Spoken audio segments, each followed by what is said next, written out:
Congratulations, YouTube, you did it. You wore me down and you sucked me back in. I have too many subscribers here just to walk away entirely, especially with no alternative that truly stacks up and so many copycat channels uploading my shows for me anyway. But we can't forget that THC's account here is on thin ice. And so the YouTube version of the show has to be prefaced with this little PSA, only to say that episodes that contain the kinds of themes that have been regularly banned on YouTube will not appear here. And even with that precaution, there's already enough in the archive to get us removed, so remember that the higher side chats could be banned or put in timeout again at any time. And I won't be able to tell you guys about it. So if you feel like it's been too long since you've heard from me here on this digital, dystopian, draconian, data mining monster of a police state seeking platform, your first step should be to check the highersidechats.com for the latest shows. Alright? Alright. Enjoy. Welcome to another free first hour episode of the Higher Side Chats. I know we want to get into the action, but I have to ask that you help me armor us up a bit for the bumpy road ahead. Because I bring you the first hour of this show without unrelated ad nonsense as a proof of concept. And if you value it, then come over to THC Plus for the $8 a month and hear the full 2-hour interviews as they were designed to be and as you would enjoy them most. Go to thehighersidechats.com or just click the link in the show notes to get started, and within a minute you'll be plugging in your new Plus Show RSS feed into a hopefully decentralized podcasting 2.0 supported app. Feed the things you want to grow and starve the things that gotta go, and we will reach the promised land. Think about that and enjoy the show.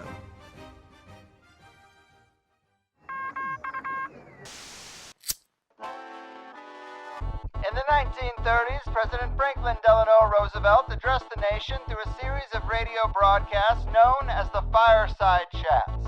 His aim was to reassure the common man that our society would recover from its troubled times. Well, we're far from 1930, and I deal with a different kind of fire. For a new era of worldly frustration, we offer a fresh conversation. I'm Greg Carlwood, and these are the Higher Side Chats.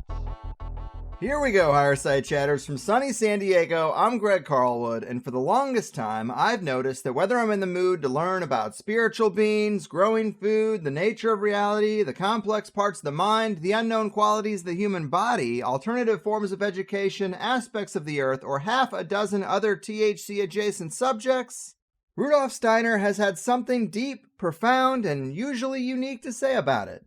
And when I think about the people today that I admire most in many of these areas, the rogue alternative academics and counterculture scholars, they tend to admire Rudolf Steiner, or at least reference him a great deal. And I like to follow the universe where it leads, so it seems high time we took a look at the almost infinite range of provocative topics Rudolf Steiner has written and lectured about. For those who don't know, Steiner, who lived from 1861 to 1925, was an Austrian-born spiritualist, lecturer, and founder of the Anthroposophy movement. Anthroposophy is an amalgam of the Greek terms anthropos, meaning human, and sophia, meaning wisdom. Anthroposophical proponents aim to extend the clarity of the scientific method to phenomena of human soul life and spiritual experiences. Steiner believed this required developing new faculties of objective spiritual perception, which he maintained was still possible for contemporary humans. The steps of this process of inner development he identified as consciously achieved through imagination, inspiration, and intuition. Steiner believed results of this form of spiritual research should be expressed in a way that can be understood and evaluated on the same basis as the results of natural science. He also hoped this type of spiritual movement would free the individual from any external authority, a notion I certainly would love to see come to fruition. His writings are about as diverse as you can imagine, and his work exceeds over 300 volumes. And here to break it all down is one of the most qualified people I've ever been introduced to, Dr. Stephen Usher. He is a Ph.D. economist with expertise in money, banking, and financial markets, who has also had a keen interest in studying Steiner's work for the last 50 years. He ran the Anthroposophic Press from 1980 to 1988 and published 40 volumes of Steiner's work. Anthroposophic Press is still around and marks one of the largest publishers of Steiner material still today, and can be explored at steinerbooks.presswarehouse.com. I contacted them, they put me in touch with Dr. Usher, and here we are, making the magic happen.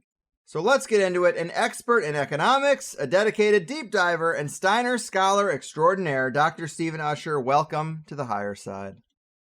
Well, thank you for the introduction, and I'm looking forward to exploring Steiner with you. Yes, thank you for doing this. There are just so many aspects of Steiner's work that get mentioned here and there that I thought it would be best to really focus on his work for a full episode. Big thanks to John Scott Legg, the current managing director of Anthroposophic Press, for putting us in touch.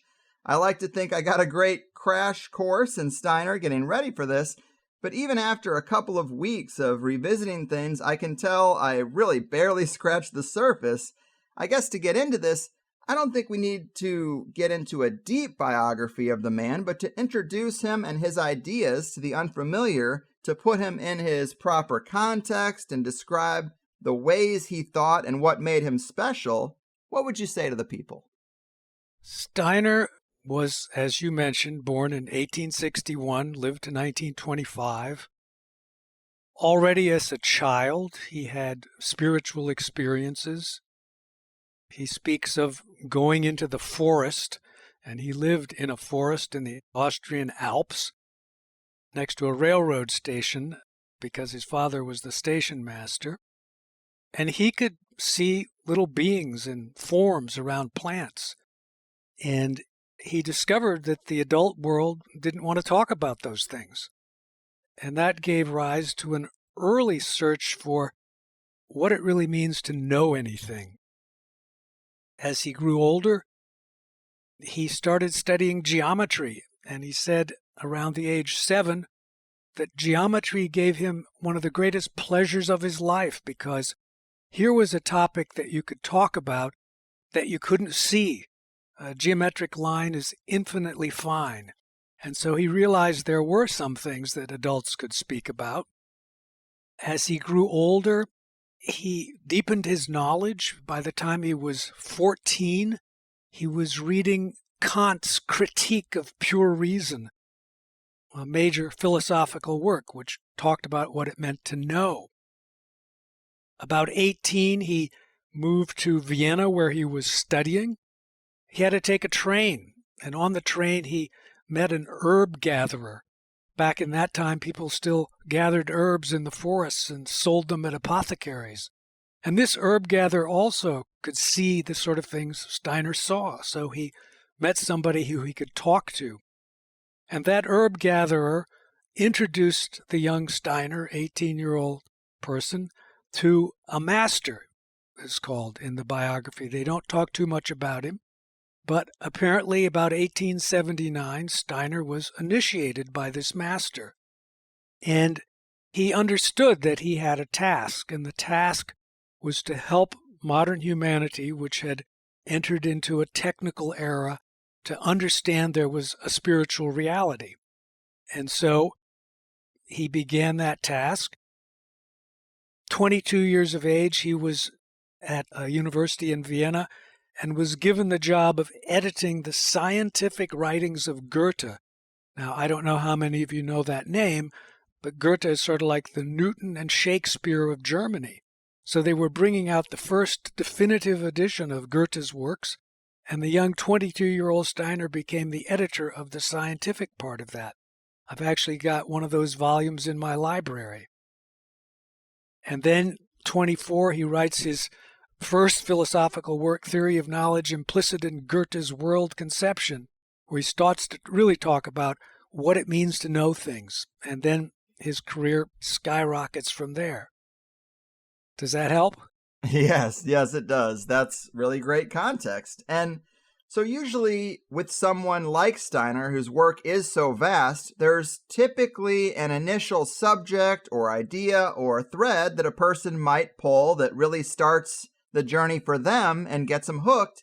Do you remember what it was that initially gripped you and pulled you in, where you first had your mind blown, we might say? Well, I certainly do. I was a student at the University of Michigan, and I was interested in consciousness. I was trying to get into biochemistry and figure out what memory was. And I took a course in Lagrangian mechanics, the mechanics of spinning tops and planetary motion. And there was a very interesting teacher in that class. His name was Ernst Kotz. He was a solid-state physicist. And I got into a conversation with him one day. At the time, I was reading a book called Psychic Sciences Behind the Iron Curtain. This was a popular work in the 70s, and it explored the parapsychological research that the Soviet Union was doing. They were looking for telepathic spies who could tell whether people were true communists or just faking it.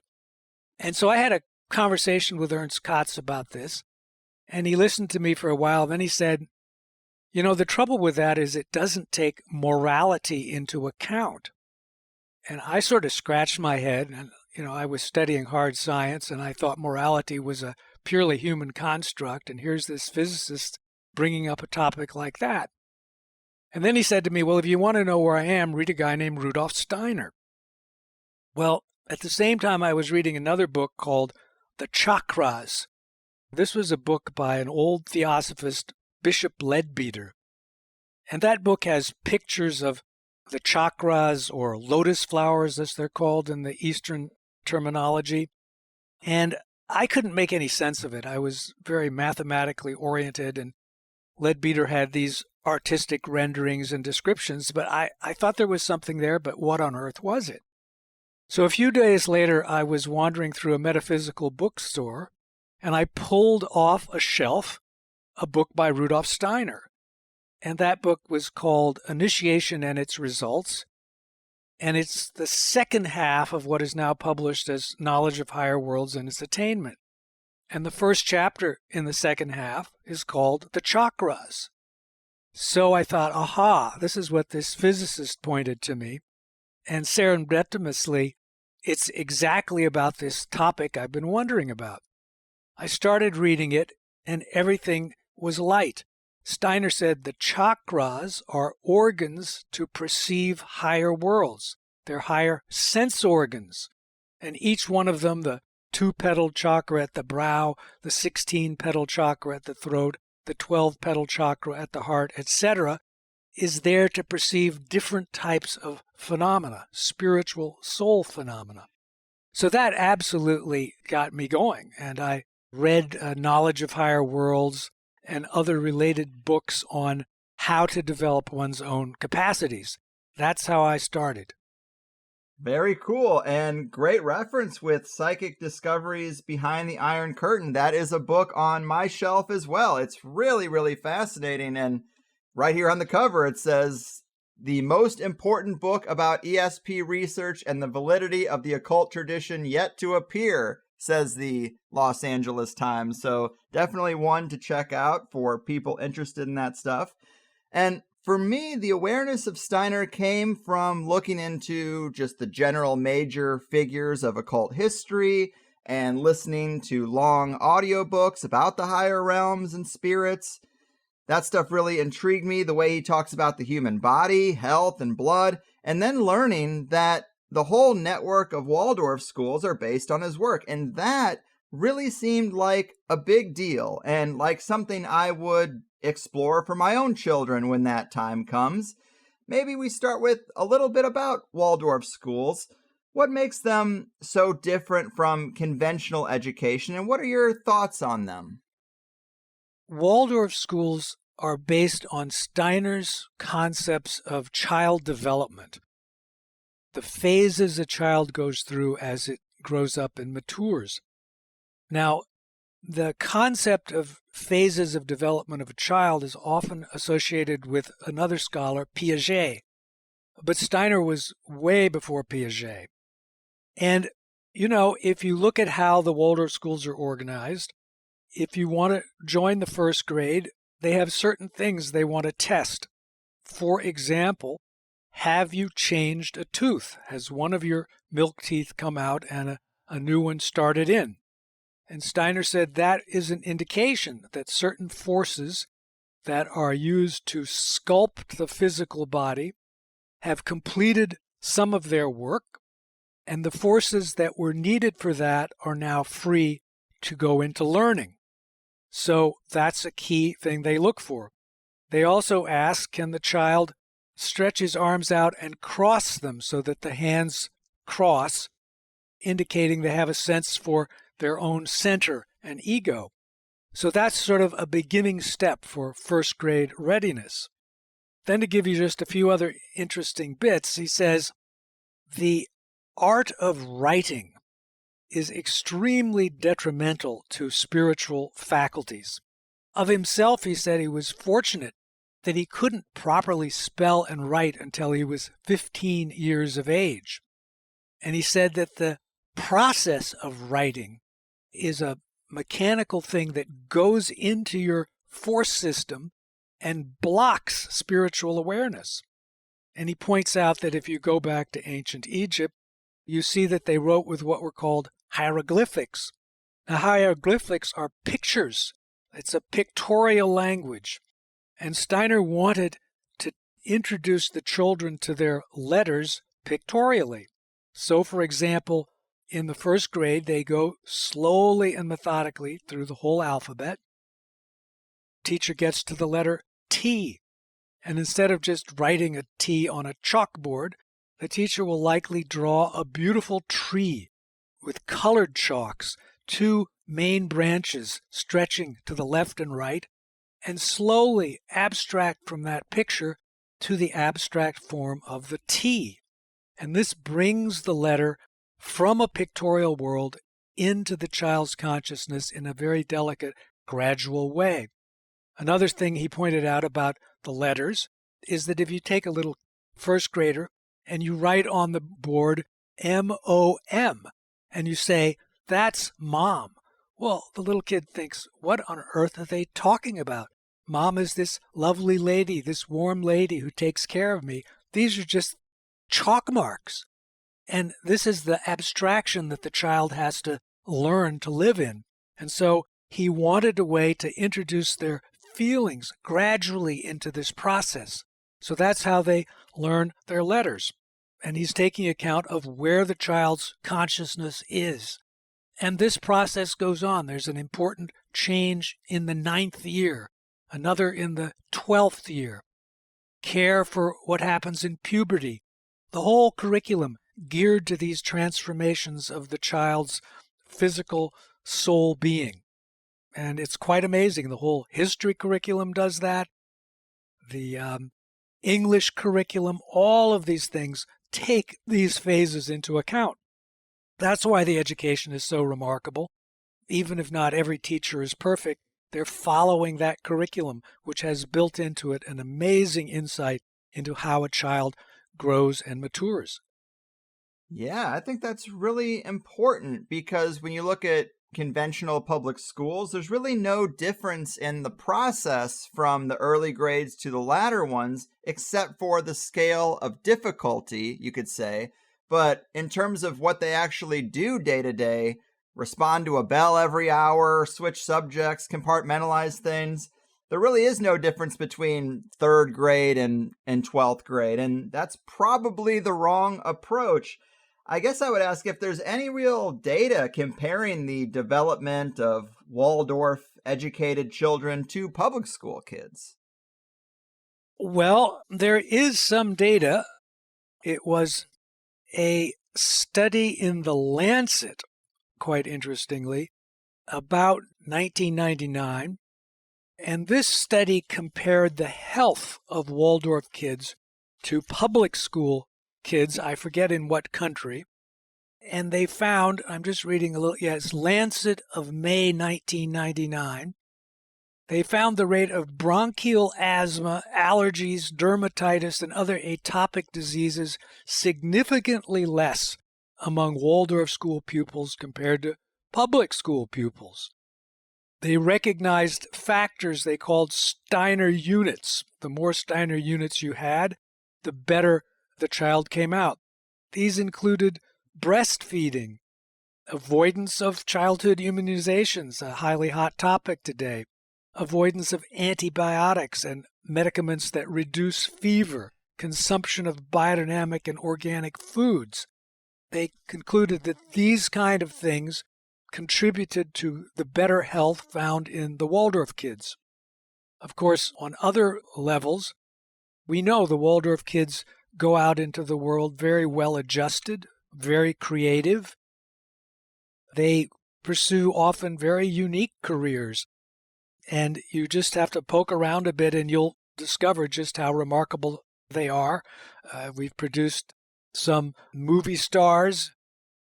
A lady who played in a show about nurses, Margulies, I think is her name. Jennifer Aniston for a while was a Waldorf kid. And of course, CEOs of companies, all kinds of things like that. They're quite successful. And as I said, they just happen to be very creative and very well socially adjusted. Yeah, it seems like it. I recently watched a documentary about Waldorf education, and there were some great lines in it from the people who run the school, like truth is not a package, it's a process, and education is not about filling a bucket, it's about kindling a fire.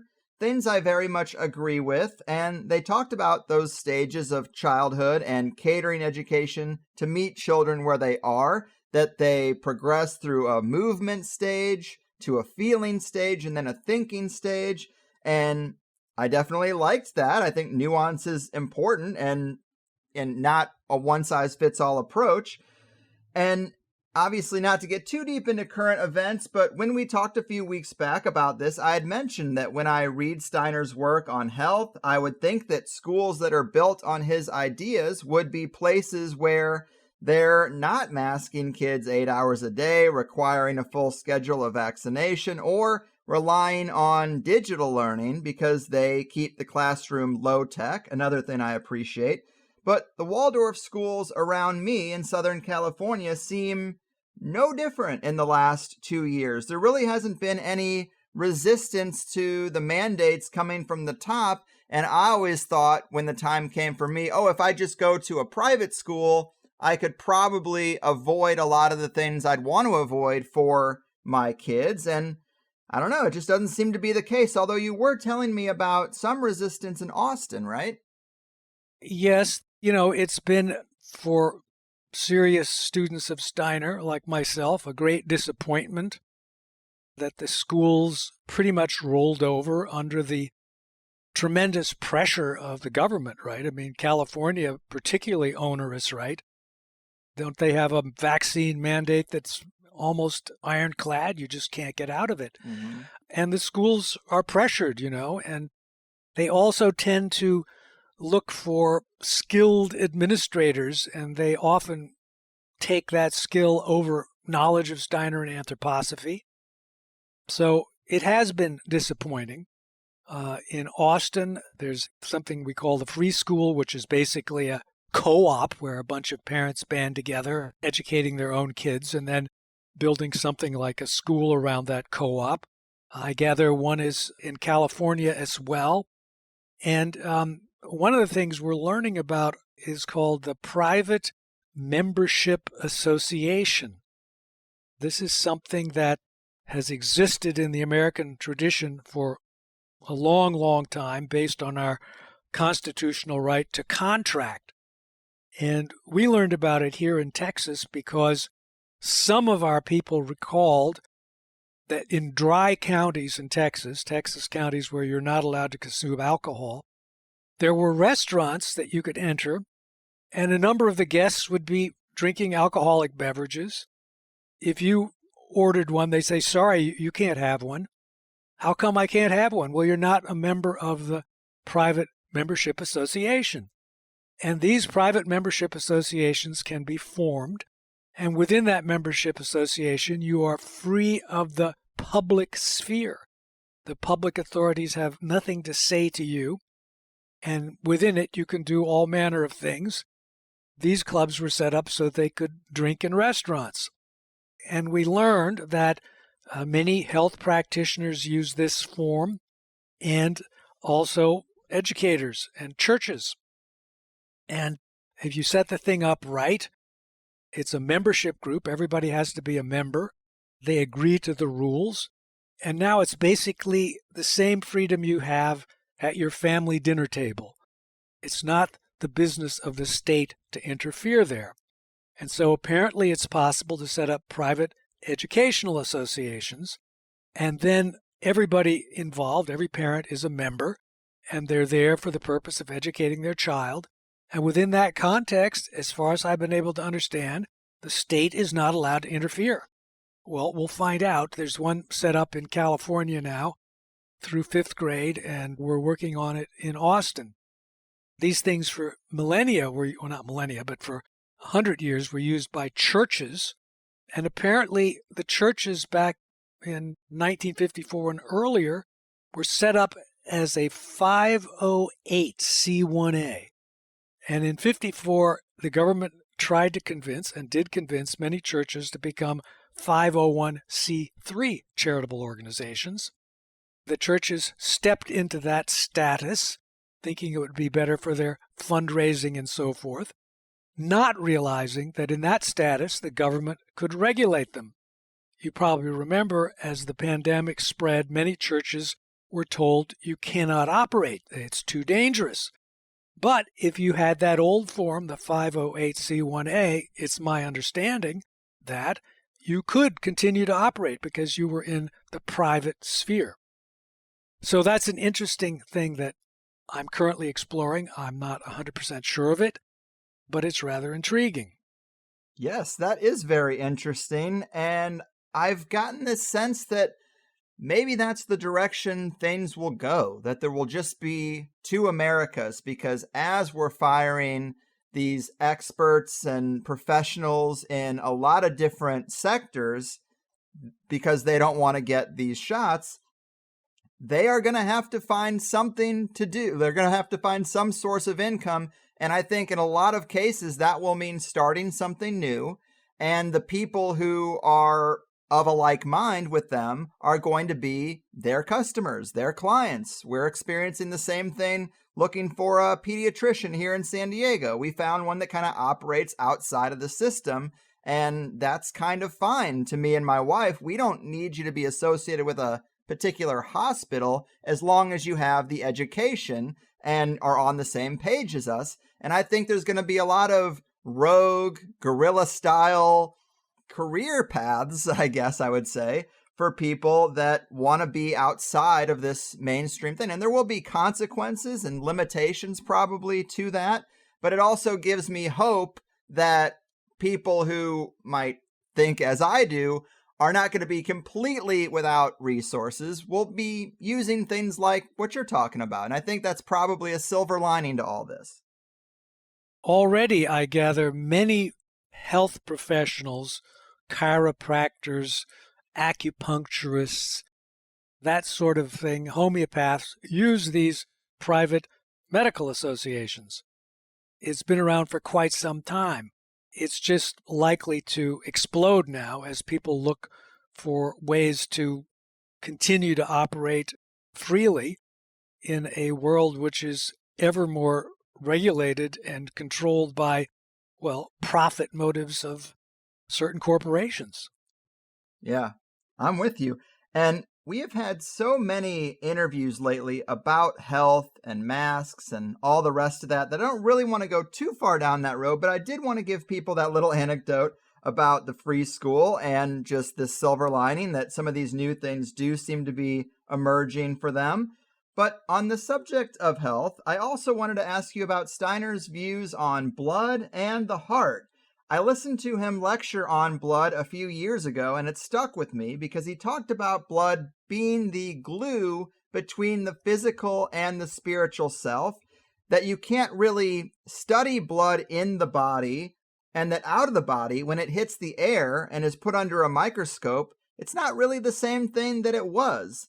And those ideas, coupled with the notion that we have the heart completely wrong, that it's not a pump, it's more like a hydraulic ram, I find these things interesting. Could you elaborate a little bit on Steiner's thoughts in these areas? Well, let's talk about the heart for a minute. An anthroposophic scientist named Branko Furst has come out with an absolutely spectacular book It's called The Heart and Circulation, an Integrative Model, second edition, Springer Verlag, and he goes through the most exhaustive demonstration that the heart is not a pump, that it's something quite different. This is a major, major study. It's likely to be a significant reference going forward for anybody who really wants to understand the heart. It's so deep and complicated, I could not even hardly touch what it's about other than showing that the circulation comes out of the periphery. The heart is more a sense organ, sensing the condition and state of the blood and the body. And of course, you're right. Steiner says looking at blood in a test tube is not the same thing as the blood as it's pulsing through the body. He sees the blood as the carrier of the human ego. The warmth in the blood is where our ego consciousness works. It's a vast subject. I don't feel particularly qualified to say much about it.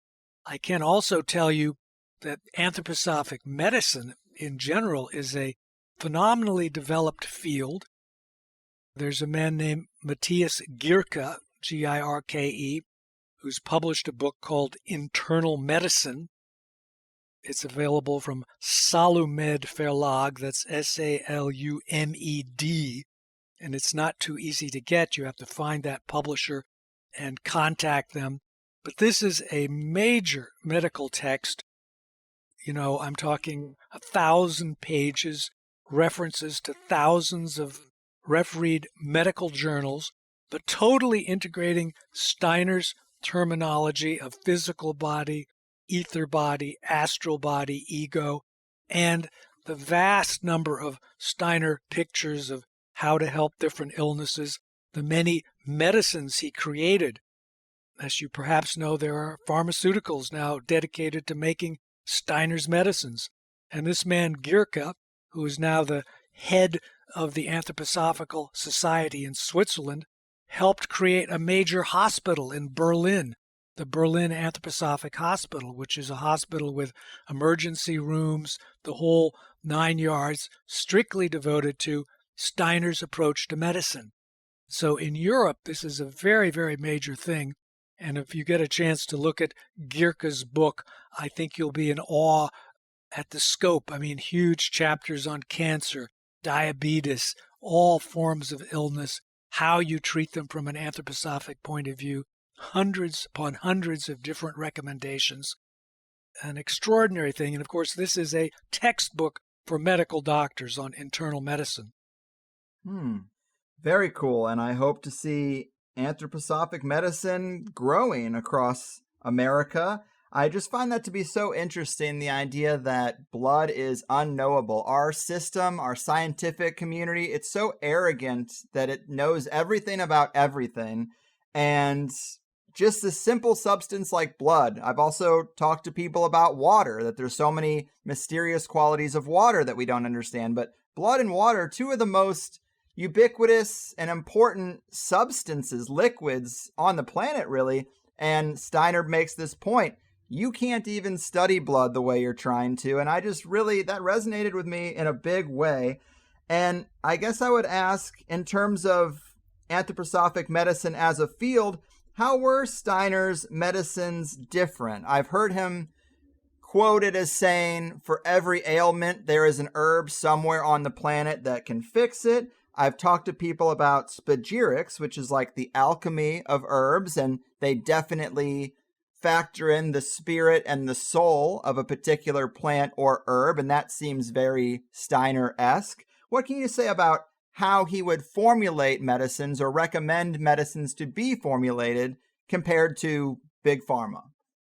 Well, Steiner, of course, had the ability to clairvoyantly enter into the mineral world, the plant world, the animal world, and he could perceive things in different plants connected with the evolutionary path of the human body. Digitalis, for example, he connected with the heart, and also he could see the working of what's called the elemental world. So there are unseeable to the human senses beings behind the backdrop of nature, working in the plants and the soil and also in our organism. And he could see how certain substances would affect that. So he didn't have to just sort of make random experiments. He could actually perceive. And out of his abilities, he formulated a series of remedies called the dorons. A doron means gift in Greek.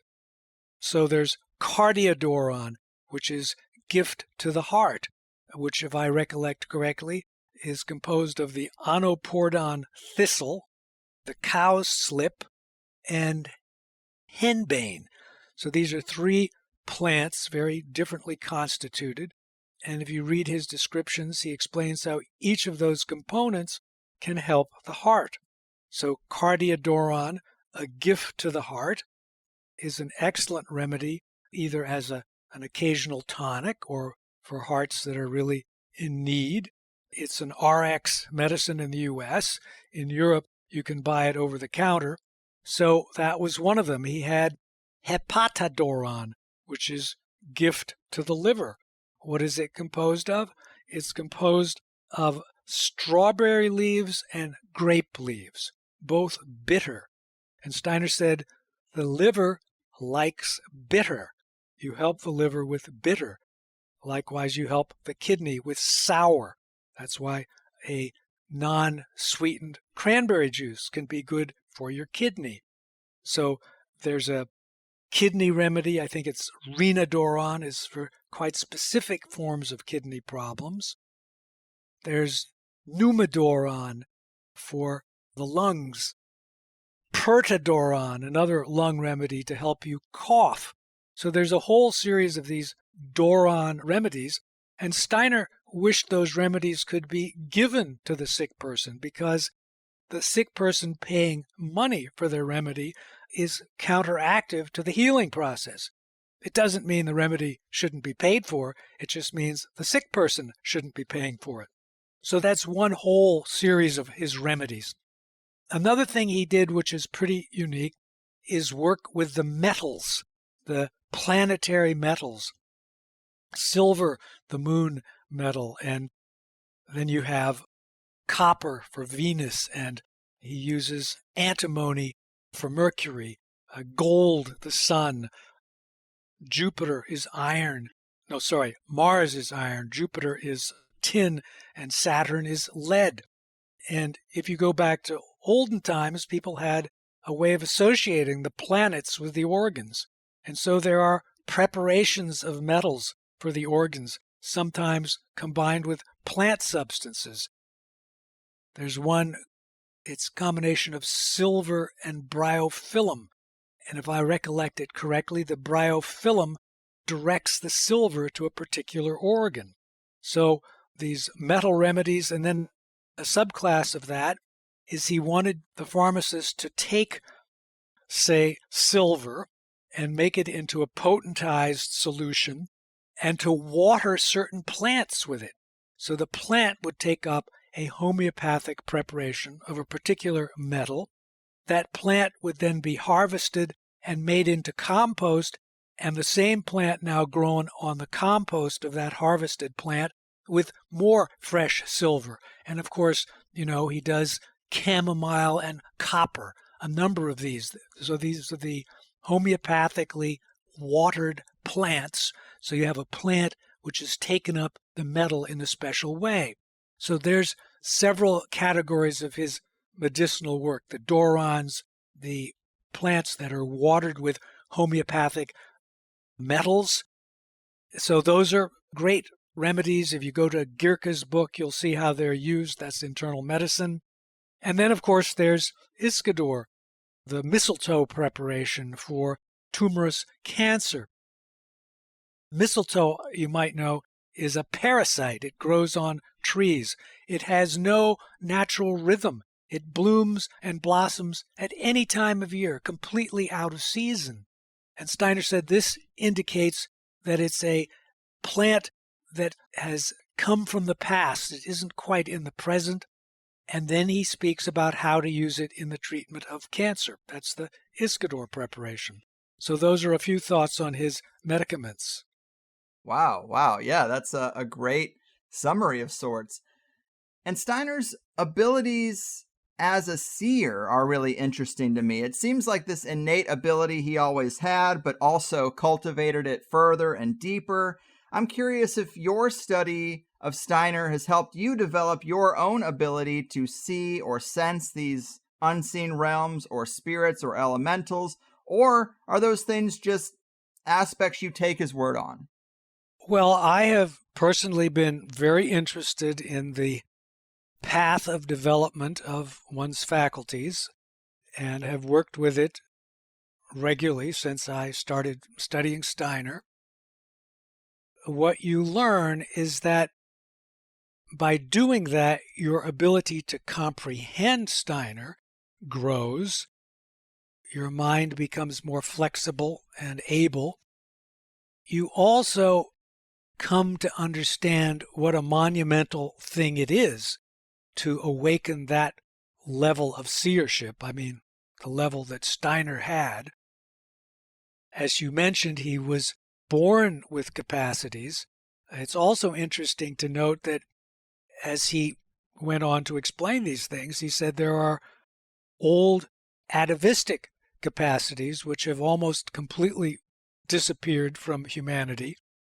And he says if you go back in time, particularly if you go back before what's known as the flood, and before the flood, Steiner says, was another era, the era of Atlantis. This, by the way, was something known to the Greeks and the Egyptians. I think it's in the Timaeus by Plato. They speak of Atlantis as being beyond the Pillars of Hercules. The Pillars of Hercules are the Straits of Gibraltar. And what Steiner argues is that Atlantis occupied the whole bed of the Atlantic Ocean, and that was possible because the flood represented a change in the parameters of physics through which the relative densities of water and air changed.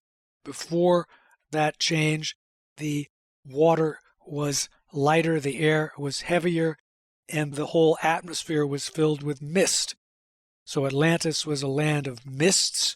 It was talked about by the German sagas, the Nibelungenlieds. They mean the songs of the lands of mist. And in those poems, which you can still get, there were these initiated heroes, the Sig heroes. When I try to explain the existence of Atlantis to people who are skeptical, I point them to the discovery of the largest pterodactyl bird in history in Big Bend in Texas in the 70s. This bird had a 39-foot wingspan, and aeronautical engineers said there's a problem. He couldn't fly. Well, if he couldn't fly, what was he using a 39-foot wingspan for? And then I met a physical chemist who calculated that if the atmosphere had been 4.2 times denser, this bird that had been named Quetzalcoatl could fly, which seems to back up what Steiner told us. In any case, in Atlantis, Steiner said most people were clairvoyant, and their clairvoyance was based on the fact that half of the petals of each of their lotus flowers were active, and this enabled them to experience the spiritual world and spiritual beings, but in a state of very diminished self-consciousness. And the loss of the old clairvoyance was to give us the possibility to become self-conscious ego beings. And we've now accomplished that. And Steiner says it's therefore time to reawaken the clairvoyance and maintain the new ego consciousness. And what he says is that if you do the esoteric exercises, you will slowly bring the other half of the lotus flower into functioning, the part that had never opened. And when it opens, the other part will be given to you also, and you will become clairvoyant. That, in a nutshell, was what the exercises are about. But as you work at it, you realize just how hard a task it is. And it's not an abstract task. It's something that takes hold of your whole soul and your being, and it takes you down into all of the chambers of your soul, into all the things buried there that, a psychologist would say, well, you have to wake up to, and you go through traumas.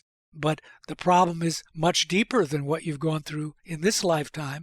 It has to do with everything embedded within the deeper layers of your being from your past incarnations, your karma. And so as you work at these things, you start pulling your karma towards you, and that slows you down, gives you all manner of difficulties, but you go on a journey of self-development.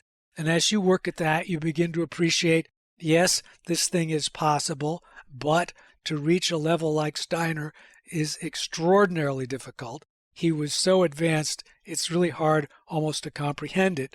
Our late author, Sergei O. Prokofiev, who was the grandson of the famous Russian composer, wrote several books on Steiner and who he was, how you could understand his stature. And as you come to comprehend that, you realize you're looking at an absolute titan of higher sight, and that it's probably unrealistic to think you're going to get to where he got. But if you work at it, you come to have certain experiences which allow you to say, yes, this thing is true, and you become more humble about how far you might achieve in a given lifetime. So that's, I guess, a long-winded answer to your question. No, it's great. I do love this kind of stuff, but it just seems almost impossible to really take that path of inner work and karmic work to its fullest degree and also meet the demands of modern society. And a part of me is like, well, maybe that's by design, so that there's so many distractions and obligations that nobody can really fully take that journey. But it seems more important. It seems kind of what we're designed to do to a degree, but no one is really doing it. It's like very, very rare to find someone who really is dedicated to that path, and they become the spiritual gurus and leaders that their energy, their impact extends far beyond their physical life because they are just so rare. It just seems tough. It's probably harder today than ever to really dedicate yourself to that, wouldn't you say? Well, Steiner says that there are 3 paths to higher worlds which are legitimate today. The oldest one is the path of yoga, and he says that path probably is not available to most Westerners. Why is that? Because in a true yogic path, you need a true guru, and you must basically pledge complete obedience to this guru. Perhaps you know the famous book, The Autobiography of a Yoga by Paramhansa Yoganandan, a classic description of the Oriental path. And in that book, there is a story about a man seeking the immortal yoga Babaji, who is, according to the tradition, lives in the Himalayas. And this man was searching through the peaks of the Himalayas, looking to find this master. And finally, after great travail, he comes across the master and his troop of Shilas in the heights of the Himalayas, and he comes up to him and he bows down and begs that he could become a pupil. And Babaji said, fine, throw yourself off that cliff. And the man immediately ran, throws himself off the cliff, crashes down, is broken, and is essentially dead. The Shilas go down, they bring him up, he's revived, and Babaji says, you have obeyed me, you may become my pupil. Unfortunately, the average American would say, off that cliff? We just don't obey like that. We don't have it in us. We've been trained to say, I'm from Missouri. Give me the explanation. So the yogic path, very difficult for a Westerner. Also a bit because of the constitution of the bodies. The second path Steiner speaks about is the Christian path.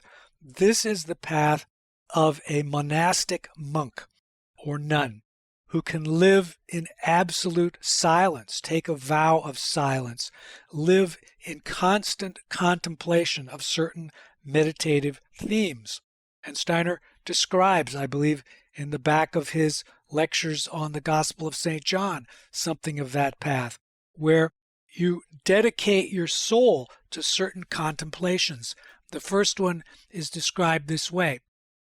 You think about the fact that the plant is dependent on its existence to the mineral kingdom.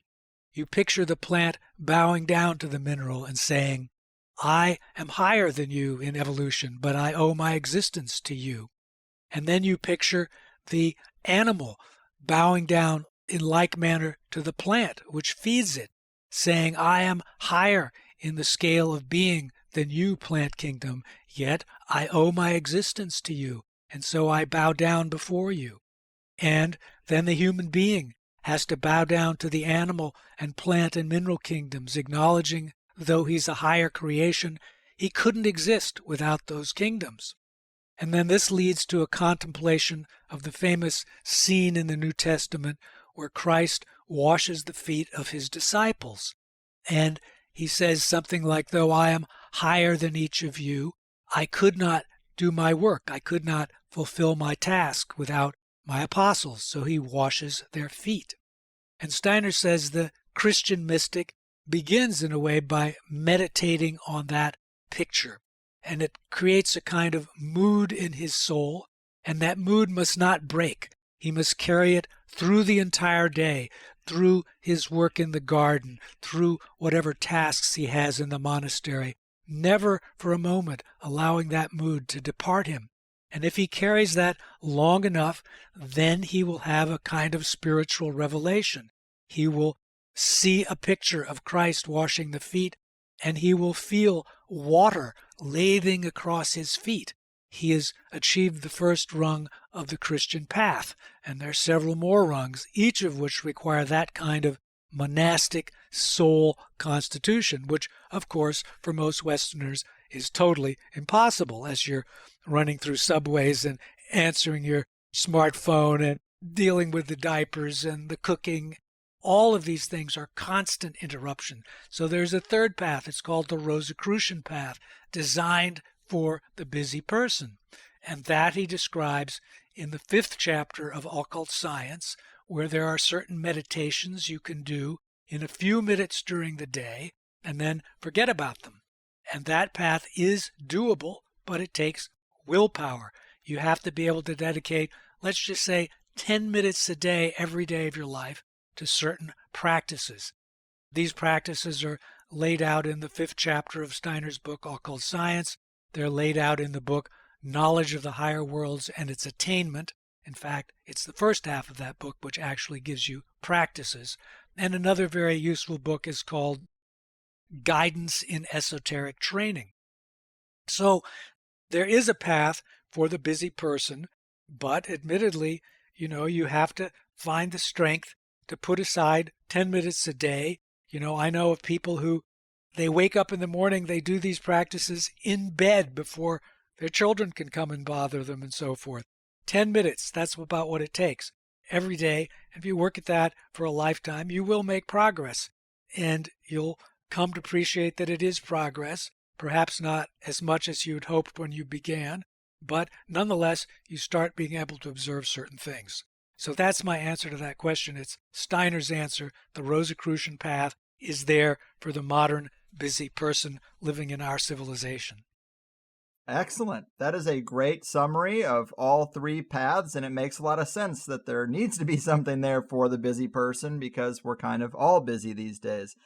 And to get further into the dynamics and relationships between the physical realm and the spiritual, I was listening to a Steiner lecture on this, part of a collection called An Esoteric Cosmology, and he laid out a relationship between spirits, thoughts, and people where, just to read some of my notes here, the content of the human soul is rich and diverse. A thought occupies a place in our soul. A clairvoyant can demonstrate how a current comes from a thought and seeks out a being in the astral realm. Streams continually flow to the most diverse beings of the astral world. We spin the most diverse threads connecting us to the most diverse beings of the astral world.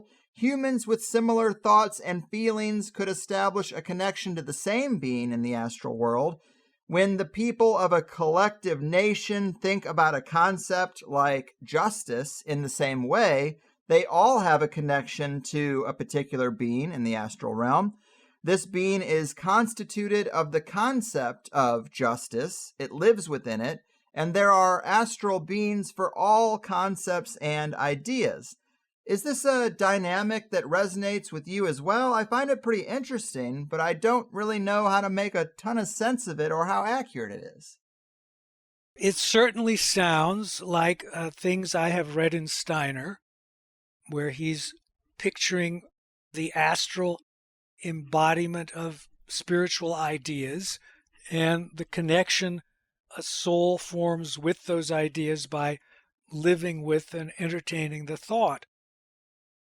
It's not so difficult to understand that, a person whose thought life is completely preoccupied, let's say, with making money, succeeding, having possessions, thinking about nothing but technology and so forth, is quite a different person than someone who spends a lot of time thinking, let's just say, about biodynamic agriculture, the life of the soil, the elemental beings, and the nature of the human being within nature, right? I mean, if you took two people and one of whom completely devoted their life to the idea of farming in a biodynamic, wholesome way, and the other completely dedicated to, let's say, high tech and making money, you'd have two very different experiences when you met those people.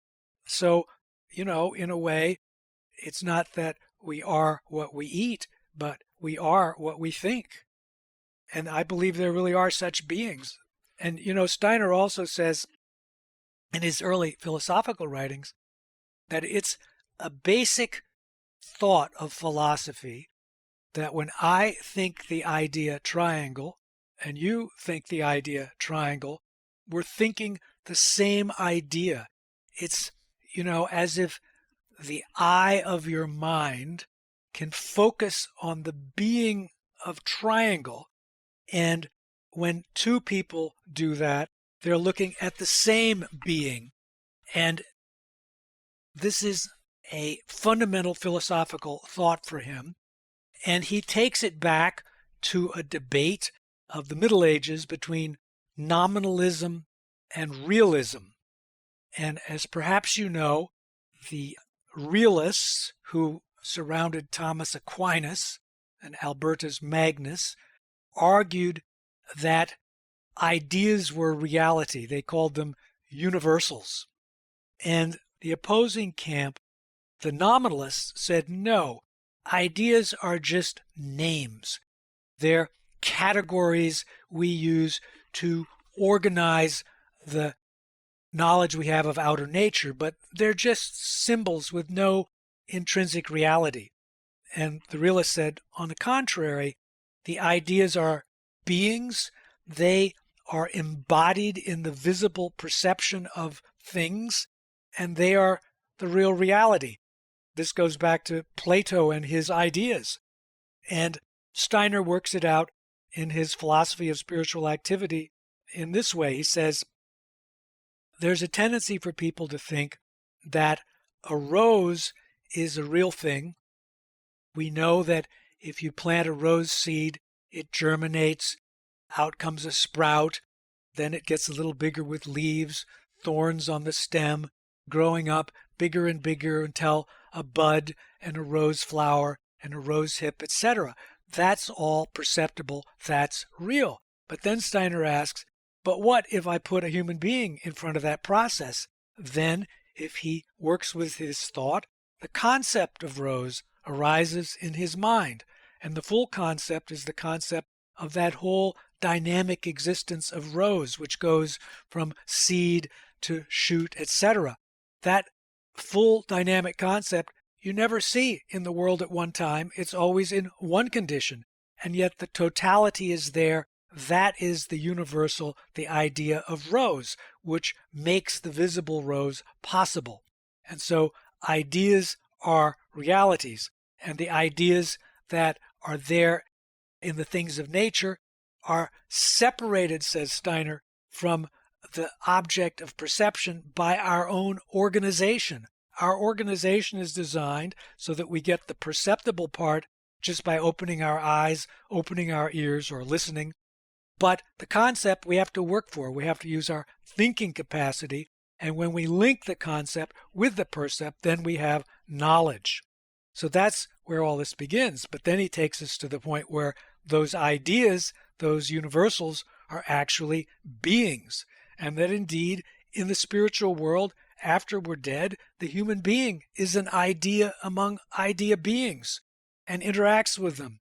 So it's quite a complex picture, but the big dispute between the medieval nominalists and realists is a starting point for beginning to get the difference. And of course, our world is largely dominated by a nominalistic perspective. Ideas are free. They're just ciphers that we use to organize things. But the thought that they are existent beings and then work in your soul, and when you contemplate them, you connect with them in the astral plane, and that has implications, that of course is virtually unknown, except now to your audience. Yeah, that is a really great breakdown of a complex idea. And this has been amazing. Obviously, it's just a crash course in some of the really dense material that Steiner has on pretty much every subject. And you have an impressive amount of knowledge when it comes to this stuff and a real talent for talking about it. I very much appreciate you taking the time to do this. You're not really here to promote much more than ideas per se, but tell people about your books in particular and give them any links or follow-up information you want them to know about before we call it in. Well, one of the pieces of my biography was managing Anthroposophic Press, 1980 to 1988.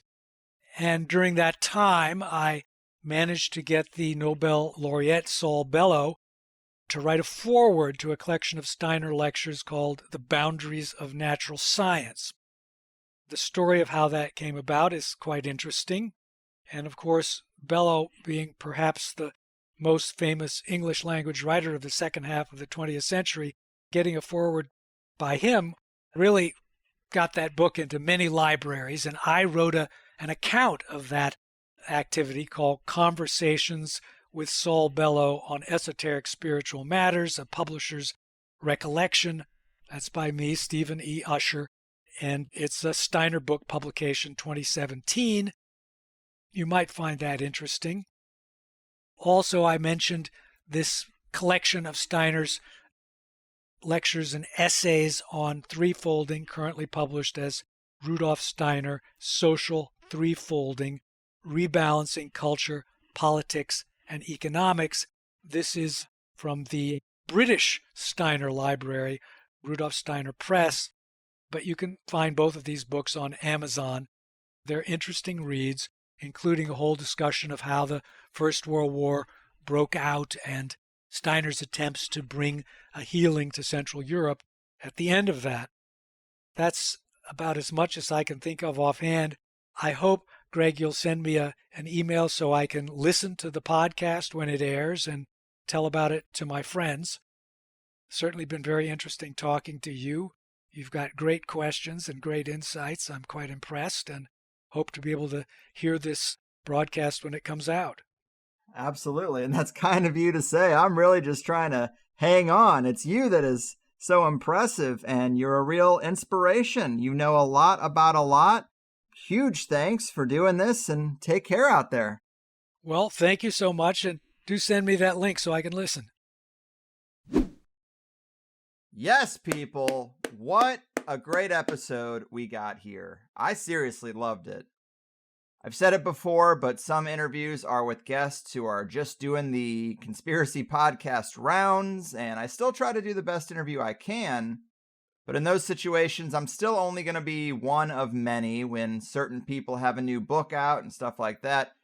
But the real good ones, the special THC episodes, are when I can bring you someone you most likely haven't heard before, and they bring you content you most likely aren't familiar with. And I think we really hit it out of the park today. Dr. Usher did an amazing job. He cultivated a deep understanding of Steiner over many years, and I'm very thankful we were able to connect. And that he is so good at summarizing segments of very complex and dense material. It's not really easy to jump around like we did, but, I also love these grab bag shows where we can jump from topic to topic and pack so much in like we did. I also love it because it's not really about current events, but yet it kind of is. And he didn't really come here to plug anything, just happy to spread the good word of Steiner, and he is a master at it, clearly. I want to make sure we thank John Scott Legg, the current managing director of steinerbooks.org and or steinerbooks.presswarehouse.com. Dr. Usher was his recommendation, and I think we're all very thankful right now. I also want to make sure people are reminded of that major contribution Dr. Usher made in his book Conversations with Saul Bellow on Esoteric Spiritual Matters, a publisher's Recollections. It's kind of cool when there is an author out there who maybe was subtle about some of his feelings on things, but you could tell from the work, and then someone like Dr. Usher goes and says, hey, I think I picked up on some threads. Can you elaborate on these things and your thoughts on some of these areas? And then basically gets it on the record. That's pretty cool. To read from the back of the book, in 1975, Saul Bellow published his 8th novel, Humboldt's Gift, in which the main protagonist is occupied with, among many other things, the teachings of Rudolf Steiner. Although the novel was an immediate success, winning a Pulitzer Prize and leading directly to Bellow's Nobel Prize for Literature in 1976, the unapologetic presence of Rudolf Steiner's Anthroposophy in a work of such obvious cultural importance was and remains puzzling for many commentators. A sentence from one contemporary review of the novel is typical. I am not clear whether Charlie's devotion to Steiner's Anthroposophy is one of Mr. Bellow's more obscure jokes or is meant seriously. Those readers with more than a passing knowledge of Steiner's work, however, immediately recognize that an authentic effort to unprejudicedly come to terms with Anthroposophy lay behind Bellow's artful depiction of Charlie Citrine. Stephen Usher, who 5 years later became the manager of the Anthroposophic Press, was one such reader. This small book is a personal account of the conversations and correspondence that followed their meeting through a mutual acquaintance, and includes the foreword Saul Bellow wrote at the time for a significant book of lectures by Rudolf Steiner, The Boundaries of Natural Science. It's a quick read, but it's pretty awesome that he got to actually contribute to getting that on the record with such a noteworthy author, who's no longer around to share their feelings. Glad somebody asked. And it's a great follow-up to this episode because it also kind of weaves through Steiner's subjects in a similar way. Also, Dr. Usher did get back to me a few days after we recorded and wanted to add a little elaboration on his comments about the economy. So I'll just read what he said to you. After many years of observing the economy, there is one enduring experience. Looking ahead, it usually looks bleak. But it often surprises me in that the economy is so much more resilient than I could imagine. My guess from this experience is things will somehow muddle through. Anyway, that should take the edge off of my statement. And I appreciate that. It was a little dire. I understand the feelings of direness. But I guess he just didn't want to leave you guys with such a negative forecast.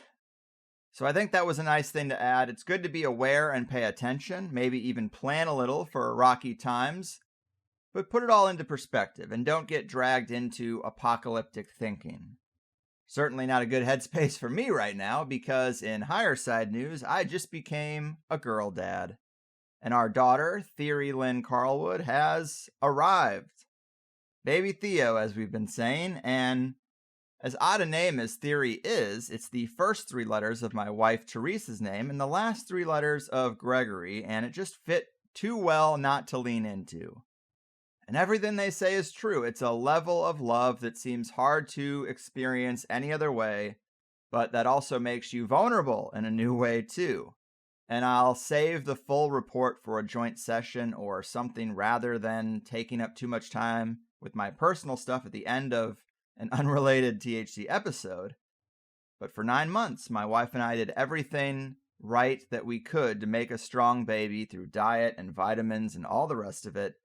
But when the day came, we were rushed from the birth center to the hospital. My wife had to have an emergency C-section. The vision of me catching the baby in the tub and us having this moment where we get the gender reveal together, none of that happened. My wife was put under and I wasn't even in the room.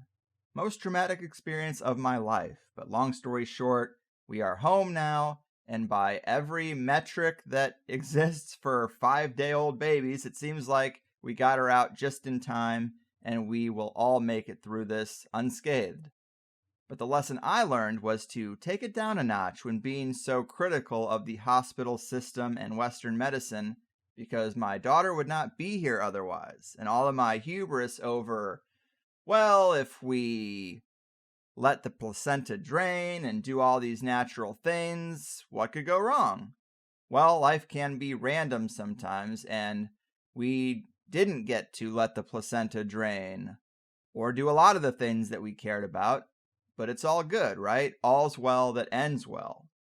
One thing that does tie into this episode is the vaccine issue. I've been so obsessed over it and thinking that if you avoid the shots, then of course your kid will be healthy. And I've been pretty cocky about that. And I got a very clear reminder that it's not that simple. Even though, in theory's fragile state, while they gave her an IV of antibiotics and fed her through another IV right out of the womb, in her first 24 hours of life, they did want to give her a hepatitis B vaccine, which is nuts, and I had to say no to that. They didn't push me beyond asking a couple of times, but I felt a little shocked that they would even want to do that right then. But because we were stuck in the hospital for a few days, we literally had nothing to do but hold her and do the skin-to-skin contact thing and get her started on breastfeeding, and I think that was a game changer, and everything is good. She didn't even lose weight in the first few days, which they say is a great sign and even a bit rare. But it's a testament to how dedicated my wife is to making sure she's getting all the mother's milk she can. It ended up being one of the few things we could control, and I'm very thankful for my wife's tenacity on that. So yeah, wish we had had this magical birth experience. Wish my baby wasn't pumped with antibiotics on her first day. Wish I was there when she was born and my wife could say that all her discipline and hard work paid off the natural way. But we have a healthy little girl and we're going to control the things we can control now. And for me, I am going to take some time for the family because we had a 5-day labor, then another 3 days in the hospital, and we're finally home now. So this is what I expected to be taking time off for, rather than having it all eaten up in the pregame. So it's just, I guess, requires more time than I thought. But I'm already 2 shows ahead for November. I planned well. It shouldn't disrupt you guys too much.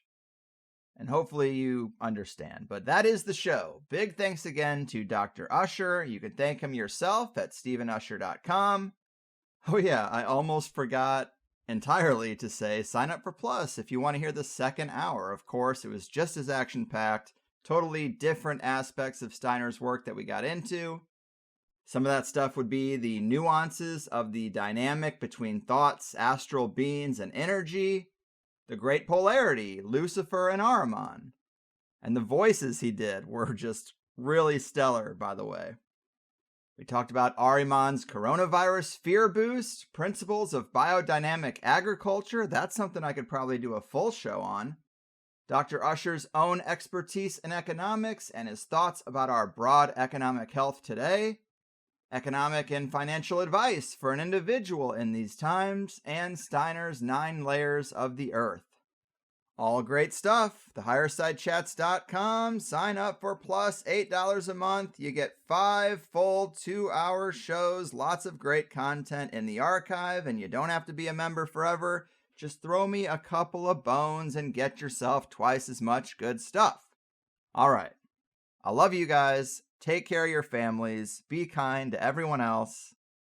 Don't sweat the small stuff and don't pet the sweaty stuff, as George Carlin would say. Focus on the things that matter and all that. But I gotta declare this meeting of the Midnight Society closed. I've done my part. Your move, Steiner suppressors, esoteric insight ignorers, and agents of Ahriman. Your fucking move. Oh no, you see, the world isn't random, it's attached to puppet strings, control over everything. The 9 to 5 is trying to steal ya. Now don't that job seem silly? Hello, can you hear me?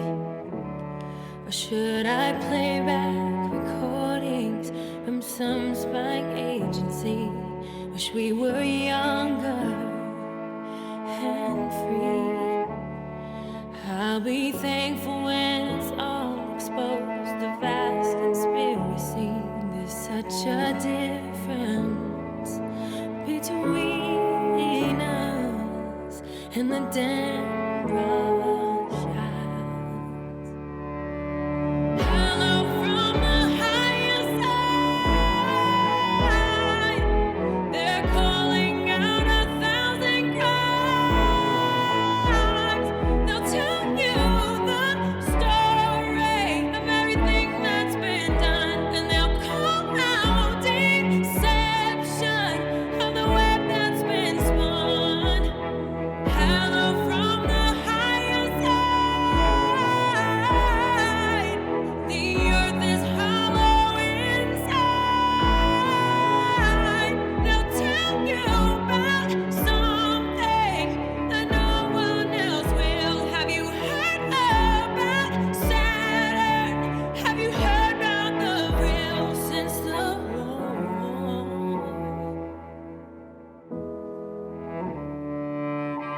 Oh no, they're cartoons. It's so typical of me to talk about this stuff. I'm sorry, that's good and well. Did you ever hear the argument that nothing really happens? It's no secret, and that the best is plus. It's done.